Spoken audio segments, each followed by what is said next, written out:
Caso Dinámicos del Centro. A las 7 de la noche con 33 minutos vamos a hablar sobre ese tema en estos momentos aquí en Exitosa Perú, en los 95.5 de la FM de Exitosa, la voz de los que no tienen voz. Francisco Álvarez, abogado penalista, nos va a ayudar a entender un poco más sobre esta disposición del Poder Judicial de búsqueda a nivel internacional. Entre 50.000 a 80.000 soles es el monto de la recompensa que se está ofreciendo desde el Estado peruano para aquellos que tengan información sobre el paradero de estos prófugos de la justicia. Así que damos rápidamente la bienvenida a Katiuska a nuestro invitado Francisco Álvarez. Doctor Álvarez, ¿qué tal? Buenas noches. Hola Pedro, hola Katiuska. Nuevamente estamos acá con ustedes. Muchas gracias por la invitación. Así es, muy bien. Usted, muchas gracias también por aceptar esta invitación. Por favor, ¿cree usted realmente que se ha dilatado mucho el proceso para buscar a los dinámicos del centro, que ya se ha declarado 36 meses de prisión preventiva? ¿Ha sido muy lento esta dinámica realmente para saber su paradero? Bueno, recordemos que la instalación misma de la audiencia y el desarrollo en su momento fue severamente criticada por parte del magistrado que estaba a cargo, que era el doctor Chávez Tamariz, y él indicaba de que las defensas dilataban mucho la continuación de la audiencia con pedidos de diferente naturaleza, ¿no? Y en su momento eso mereció que el juez haga un llamado de atención, ¿no? Finalmente el juez resolvió, decretó para parte de esta organización criminal o presunta organización criminal la detención preventiva, pero se sabía de que existía siempre el riesgo de que estas personas podían fugar no solamente del lugar de residencia habitual, sino del país. Recordemos que Arturo Cárdenas, anteriormente, cuando este caso fue analizado ya en Junín, tuvo este mismo problema. Estuvo prófugo de la justicia en su momento hasta que el mandato de prisión preventiva fue dejado sin efecto, ¿correcto?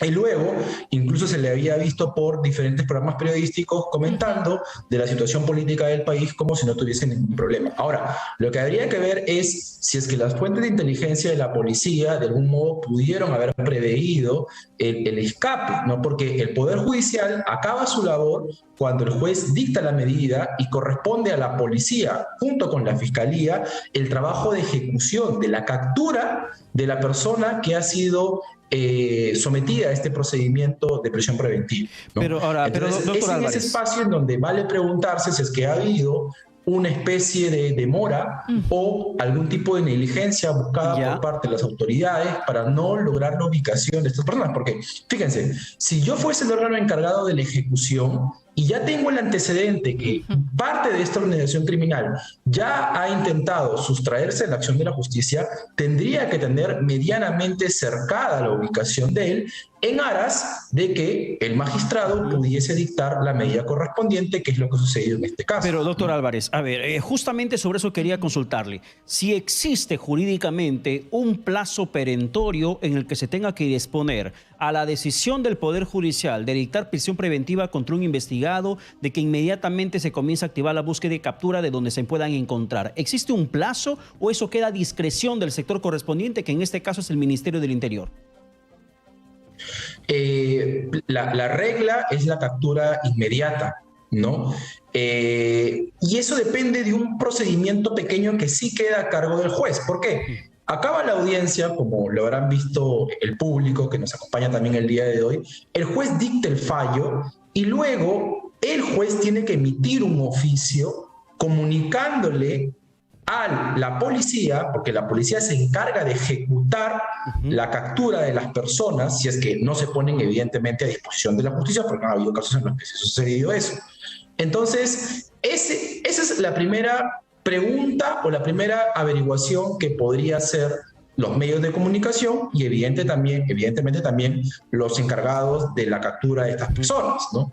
¿Cuánto tiempo atravesó entre la ejecución, entre la orden dada por el juez y entre la ejecución de la misma? Y luego, evidentemente, esto va al comando de la policía, que se encarga, hay una unidad especializada que se encarga de capturar a estas personas, y el plazo de ejecución siempre tiene que ser inmediato. Dicho en palabras sencillas, el juez dispone y emite el oficio. Si el policía o la unidad de la policía a cargo de la captura lo encuentra en 1 hora o en 2 horas, inmediatamente se dispone la ejecución y la ubicación y el ingreso a un centro penitenciario. Sin embargo, el ministro del Interior, vamos a llamarlo así, se ha puesto las pilas porque ha presentado estos prófugos al programa de recompensas cuyos montos oscilan entre 80.000 soles y 50.000 soles y ha decretado alerta máxima realmente en los aeropuertos, terminales y en cada punto que sea limítrofe con nuestro país. Es esta quizás una figura, ya que ayer fue invitado por la Comisión de Defensa, es esta pues una forma de decir, ojo, estoy trabajando, ojo, no voy a ser piedra de tropiezo para esta investigación. ¿Cuál es su opinión? Bueno, sí, sin duda que simbólicamente lo que ha hecho el ministro de Justicia parecería ser un indicativo de que de alguna manera está separando ese conflicto de intereses que varios de los medios de comunicación y los actores políticos vienen reportando, y parecería una medida que simbólicamente respondería a una práctica de imparcialidad de parte del ministro, ¿no? Pero el problema creo que no reside allí.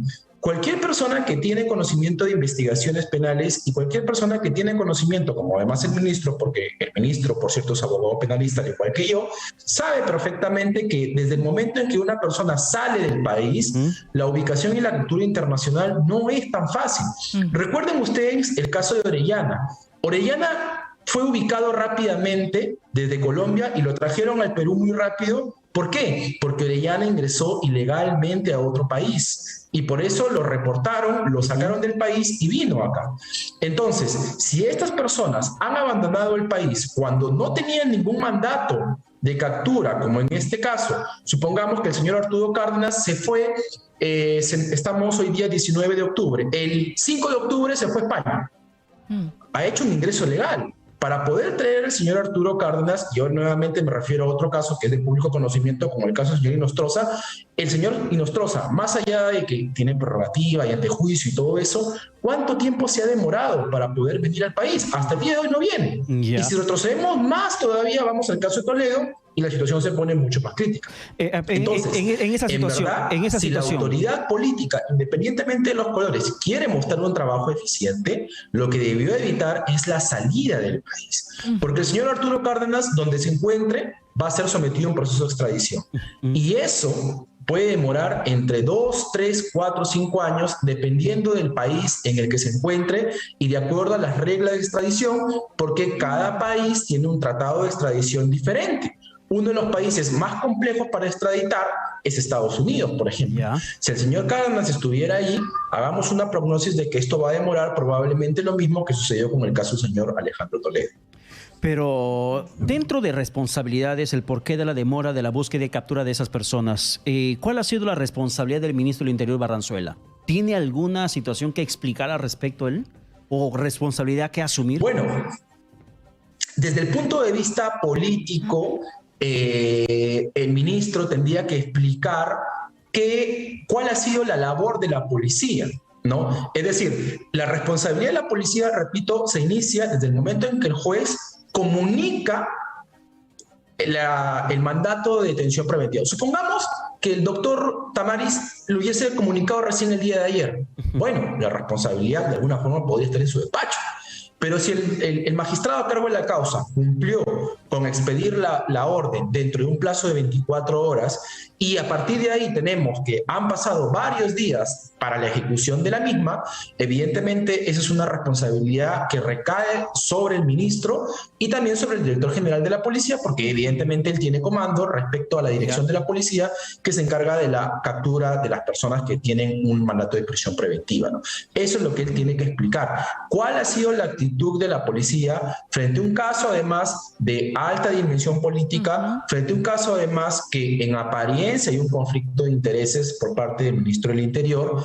Y claramente eso es lo que el Congreso, me imagino en su momento, lo van a volver a llamar para que dé las explicaciones correspondientes respecto de, nuevamente, otra situación incómoda para el gobierno, ¿no? Así es. Por ejemplo, usted menciona Estados Unidos, pero yo pienso ahora, ¿qué pasaría si ellos se van a Venezuela? Sabemos que se ha abierto pues una línea bilateral ya de conexión enviando próximamente, si es que no se ha juzgado antes, a Richard Rojas, y ellos van a alegar que son perseguidos políticos. ¿Este proceso cuánto tiempo podría demorar y cuál es esta conexión que tenemos ahora con Venezuela? Claro. A ver, en materia de extradición, Por favor, señor marca la Álvarez. pauta Doctor el Álvarez, régimen. perdone un momentito rapidito, vamos a ir directamente a Palacio de Gobierno porque el presidente de la República está dando declaraciones en esos instantes. Escuchemos. Poder Legislativo, hay 130 congresistas, esperamos una respuesta frente a lo que el pueblo pide. Por nuestra parte, ya lo hemos dicho, los cuatro vientos. Muchas gracias para todos y cada uno de ustedes. Felices noches también para ustedes. ¡Viva el Perú, compañeros! Bueno, ahí estamos escuchando ya la parte final de la declaración que estaba dando el presidente Pedro Castillo. Además, Con megáfono y todo. un poco haciendo referencia quizás a su cumpleaños, el día de hoy, 52 años. Algunas personas se han ido a visitarlo, le llevaron algunos grupos musicales mariachis para que le den serenata, y vemos en las imágenes precisamente que compartimos a través de Exitosa Televisión y redes sociales ya el jefe de Estado ingresando a Palacio de Gobierno tras su periplo por el Hospital Arzobispo Loaiza. Así es, muy bien, señor Álvarez, muchas gracias por la espera. Por favor, cuéntenos qué pasaría si estos 5 prófugos de la justicia se van a Venezuela y ellos alegan que son perseguidos políticos. Bueno, como les estaba comentando, en la extradición rige primero el marco normativo. O hay un acuerdo de extradición que me parece que con Venezuela lo tenemos, o existe el principio de reciprocidad, que básicamente significa que el Estado, aun cuando no haya un acuerdo, desea que el Estado requiriente, como en este caso el Perú, prosiga con el proceso en contra de las personas. Ahora bien, si ellos alegan persecución política, finalmente esa es una de las causales por las cuales no procede la extradición. Una persona no puede ser extraditada por razones de raza, por razones políticas, entre otras cosas, ¿no?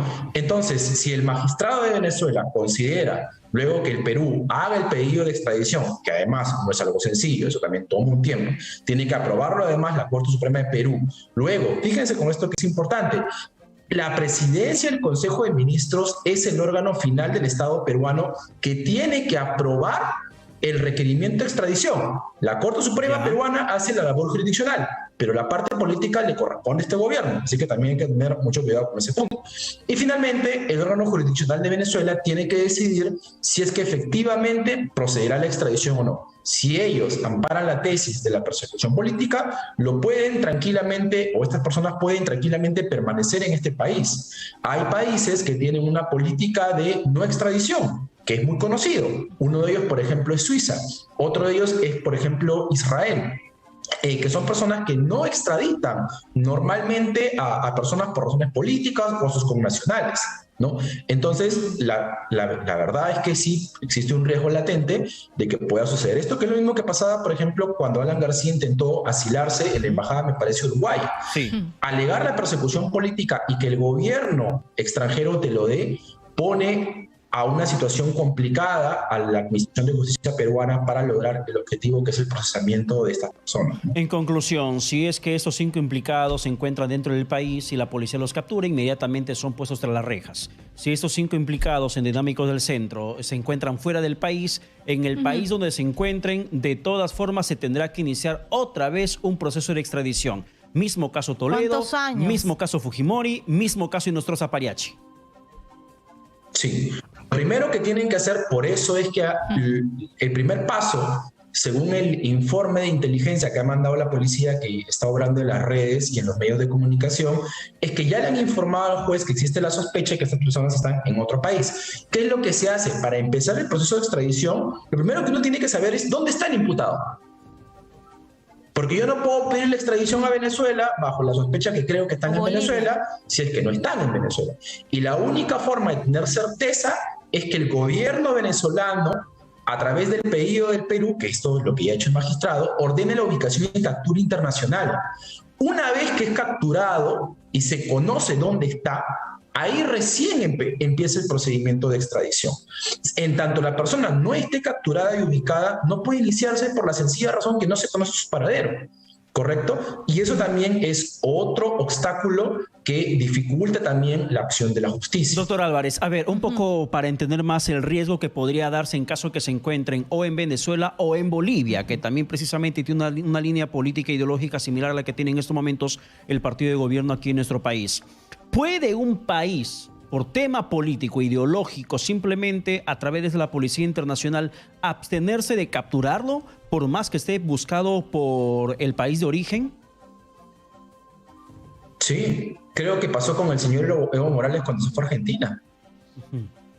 Sí, Claro. puede tranquilamente no hacerlo. Recuerden con Fujimori, ¿por qué capturan al señor Alberto Fujimori?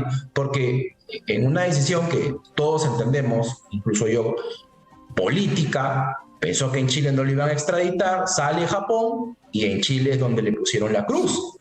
El señor Alberto Fujimori mucho antes ya se había intentado extraditarlo, pero el gobierno japonés, que también tiene esta política de no enviar a sus connacionales a ser juzgados en otro país, decía que no. Entonces, verdaderamente es un obstáculo real, no es una especulación. La experiencia de varios casos que tiene el Perú en este tipo de situaciones es vasta y lamentablemente cualquier persona puede medir que efectivamente ahora, si es que han escapado a otro país, la situación de obtener justicia y de esclarecer los hechos, en este caso de los dinámicos del centro, va a ser muy difícil, por lo menos en los próximos 2, 3, 4, 5 años. Bien, doctor Álvarez, muchas gracias por su participación aquí en este bloque del programa. Bastante claro.